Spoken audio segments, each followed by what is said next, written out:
Hey, what's up? Today in this video I will show you that how you can share your threads on your Instagram story. So let me tell you that this is very easy, and if you have not subscribed our channel yet, make sure subscribe our channel and press the bell icon. Never forget to hit the like button of this video.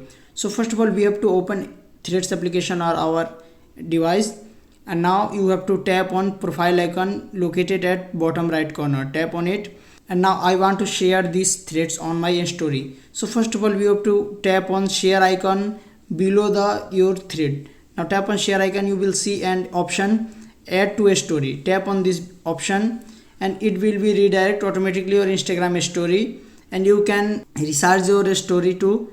And now if you want to share, now tap on it and now okay to share. Now it will take few seconds to share, and now done. And now it is sharing on my Instagram story. Like this you can share your threads on Instagram story easily. So how was the video? Like, comment and share. Never forget to follow us on threads.